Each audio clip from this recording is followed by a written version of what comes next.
The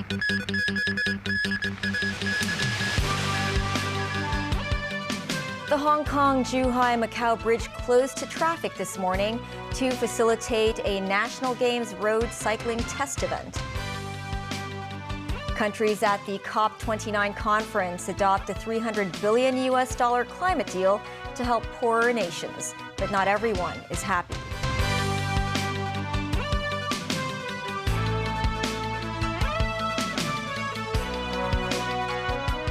Good evening, I'm Melissa Hekalea, and this is TVB News. The 2024 Guangdong-Hong Kong-Macau Road Cycling Race and the 15th National Games Road Cycling Test Event was held today. The race, covering Hong Kong, Macau, and Zhuhai, was 230 kilometers long. Mimo Singai reports. The men's individual race started at 9 a.m. from Zhuhai Museum in Guangdong. 67 cyclists from 23 teams passed by multiple landmarks, including Zhuhai Opera House.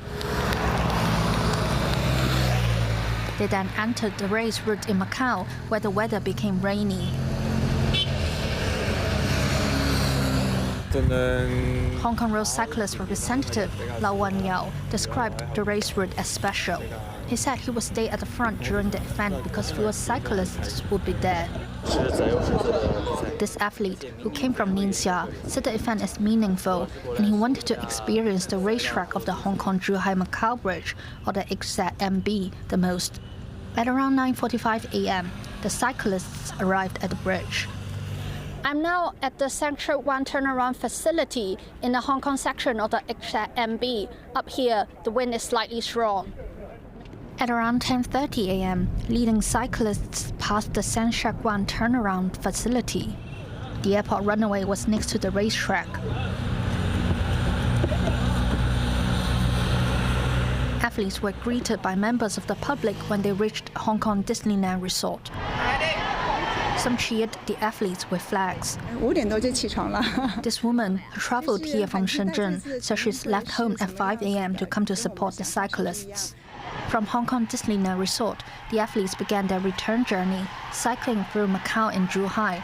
To facilitate the event, the government launched a few temporary transport and road control measures, including the prohibition of vehicles using the HZMB during specified hours. Part of the North Lantau Highway was also closed to traffic during the race. Speaking to the media after the completion of the Hong Kong section of the cycling test event, Secretary for Culture, Sports and Tourism Kevin Yeung said the operation of the test event went smoothly. For the transport, the time taken for the trip from airport to the urban area is about 20 minutes more, and it's about 25 minutes more on the other way, which were already less than what we forecast. From people who may have found the control measures inconvenient, Yuan hopes the public can show their understanding. Memos 9, TVB News. It's the last day of the 63rd edition of the Hong Kong Golf Open, which also serves as a test event for next year's National Games. Captain of the Hong Kong Golf Club said members of the National Games Organizing Committee are satisfied with the tournament's arrangements. The club's captain, Andy Kwok, said the committee found their crowd management, the design of the site, the qualification requirements, and the security arrangements at the Fanling Golf Course satisfactory. He said based on past experience in open tournaments, the four-day event can attract about 30,000 to 40,000 spectators. In the Hong Kong Golf Open, 18 holes of the course have been named after the 18 districts of Hong Kong. There are also display boards and QR codes placed next to them to introduce Hong Kong's scenic spots to visitors. A 60-year-old man died after a fire broke out in an apartment in Chai Wan this morning. The blaze also left a woman injured. Sources say the tragedy was caused by a short circuit in a phone charger. The fire broke out at New Jade Garden in Chai Wan at 11:38 a.m. A security guard reported the fire to the police when people saw smoke coming out from a residential unit. Firefighters brought out the man and his daughter from the unit's bathroom and bedroom, respectively. The man was found unconscious, while the daughter felt unwell after inhaling heavy smoke. They were sent to Eastern Hospital, where the man was pronounced dead. Financial Secretary Paul Chan met with the founder of chipmaker NVIDIA, Jensen Huang, last night, exchanging views on the development of innovation and technology. The finance chief noted the growing interest of foreign countries in Hong Kong's tech industries. Jackie Lin reports. In his latest blog post, Financial Secretary Paul Chan said he had dinner with NVIDIA's founder and CEO Jensen Huang and Hong Kong University of Science and Technology President Nancy Yip in Sham Shui Po on Saturday night over local stir-fried dishes. The group exchanged views on innovation and technology, or INT, development and talent-related issues. That's after Huang received an honorary doctorate in engineering at HKUST earlier in the day. Chan said in recent years he has encountered many foreign enterprises that express interest in Hong Kong's INT development. He said plenty of international companies are eager to learn more about the research, development and application of frontier technology in the Greater Bay Area. On the government's recently unveiled development blueprint for the Hong Kong part at the Hotel Shenzhen Hong Kong Science and Technology Innovation Cooperation Zone, Chan said the government will continue to facilitate the establishment of mainland enterprises there, such as streamlining cross-border fund transfer mechanisms. He is also working to expand the transfer of the mainland scientific research data to the Hong Kong park around the Lok Ma Chau Loop.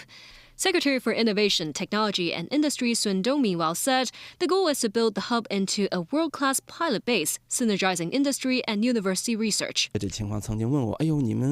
When asked about the vision of the Hong Kong Park and the Northern Metropolis, Sun said he would compare them to Shanghai's Pudong district in the past. He said the Hotel Tech Hub is like the area around the Oriental Pearl Tower, which is situated at the tip of the glitzy financial area in Pudong New Area on the bank of the Huangpu River. He said the Tech Hub occupies a strategic position in the future development of Hong Kong. Sun added that Hong Kong still needs to find more land for its INT development. Jackie Lin, TVB News.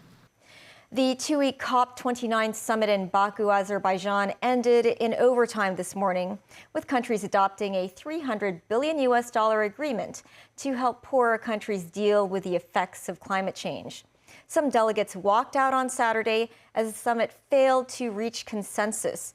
They finally adopted a deal in the early hours of Sunday morning that replaces the previous $100 billion agreement. But not everyone is happy. Nazvi Karim with more. The small hours of Sunday morning in Baku, Azerbaijan, more than a day after the conference was due to end. Activists were out in force just as weary delegates went in for what they hoped was the final meeting of the COP29 2024 Climate Change Conference. It's critical, it's about lives.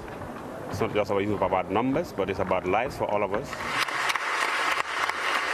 Sometime later, a standing ovation from delegates as the deal was finally agreed. The summit adopted a $300 billion a year global finance target paid for by wealthier nations to help poorer countries mitigate the effects of climate change. It's the least they can do, say activists, because wealthier nations produce more greenhouse gas emissions that many experts say are the cause of floods, drought and storms in developing countries.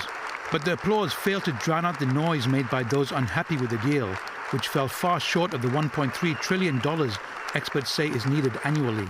Some said host President Azerbaijan was quick to strike the gavel on adoption before allowing them to speak. This has been an unfortunate incident, and it is in continuation of several such unfortunate incidents that we have seen of in not following inclusivity, not respecting the positions of countries.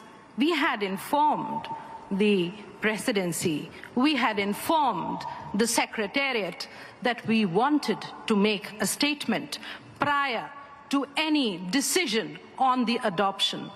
The United Nations Climate Change Executive Secretary Simon Steele conceded that not everyone got what they wanted, but the deal will still help save millions of lives.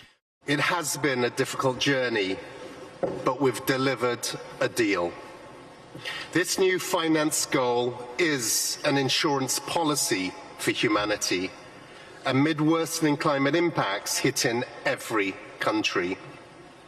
But like any insurance policy, it only works if premiums are paid in full and on time. US President Joe Biden praised the deal. The US is among the largest producers of emissions, but President-elect Donald Trump said he would withdraw his country from climate change pacts. No deal was struck on plans to gradually wean countries off fossil fuels and adopt renewable energy technologies. Nazri Karim, TVB News. Still ahead, an Israeli rabbi who ran a grocery store in Dubai went missing, and now his dead body has been found. A winter storm hits the UK. And locally, the recycling rate of the municipal solid waste is up, while the amount of per capita waste disposal is on the decline.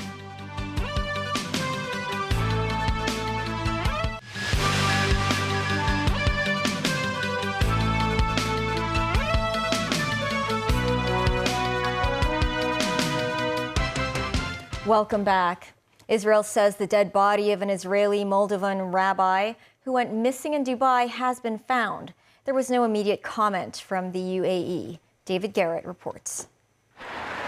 Israel says it wants justice in the UAE after the body of Zvi Kogan, a 28-year-old ultra-Orthodox rabbi, was recovered. He went missing on Thursday. Israeli Prime Minister Benjamin Netanyahu says the religious leader was killed in a heinous anti-Semitic terror incident. Israel says it will act with all means to seek justice with criminals responsible for his death. Kogan ran a kosher grocery store in Dubai, popular after Israel and the UAE normalised ties in 2020. Relations have held through Israel's wars with Hamas and Hezbollah. Many Middle Eastern nations are unhappy with the number of civilians killed. This explosion in Gaza could be seen from inside Israel. On the horizon, a huge fire lights up the night sky. More funerals held in Khan Yunis over the weekend, with 6 dead from one attack. A man wept for a child who died in an Israeli strike. Half of those killed were not yet adults. One of the dead was said to be in a tent when a house nearby was hit. The parents awoke to find him dead. His younger brother survived with head injuries. Hamas says an Israeli hostage was killed by an Israeli bomb. A spokesperson for the armed wing says the woman died as northern Gaza came under attack from the IDF. This will anger groups who've been protesting in Israel. They have been urging their government for months to get a deal done to bring Hamas-held hostages home. Although Israel continues its wars on Hamas in Gaza and Hezbollah in Lebanon. Another massive assault on Beirut saw at least 20 killed in 24 hours. A morning strike split an 8-story building in two. Mechanical diggers sifted through rubble in the southern suburb, destroyed cars covered in dust and debris.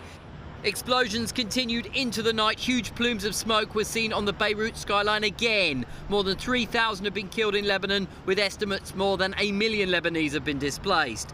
Diplomats are scrambling to broker some respite in Lebanon. US envoy Amos Hochstein was in the region this past week. EU Foreign Policy Chief Joseph Borrell is the latest. Borrell is meeting with Lebanese caretaker Prime Minister Najib Mikati and army chiefs. David Garrett, TVB News. There are fears of flooding in the UK with melting snow and heavy rain after Storm Bert battered Britain. People on foot and in cars struggled through snow and ice on Saturday. Thousands lost power and were unable to travel through blocked or icy roads. A man died from a falling tree in Hampshire in southern England. A group had to be rescued from a landslip in Wales. Winter storms have eased, but snow has turned to sleet and rain. There are flood warnings in Scotland, Northern Ireland, and Western England.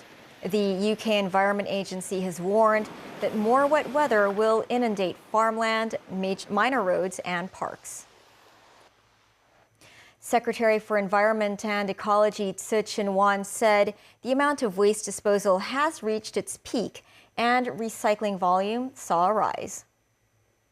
Tzu said in his blog post that the per capita waste disposal volume in Hong Kong had risen from 1.35 kilograms per day in 2014 to 1.53 kilograms in 2018 and 2021. But that figure recorded a continued decline for 2 years in 2022 and 2023. The amount of waste disposal last year fell by 2.2% year on year. The per capita amount of waste disposal decreased by 4.7% year on year.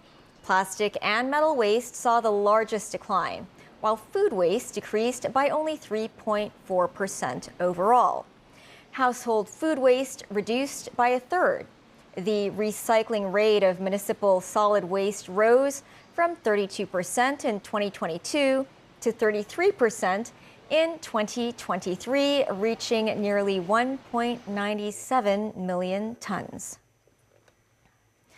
Many mainland cities are experiencing cold spells and snowstorms in what authorities say is the first wave of chilly weather for the winter season. Gansu province is covered in snow.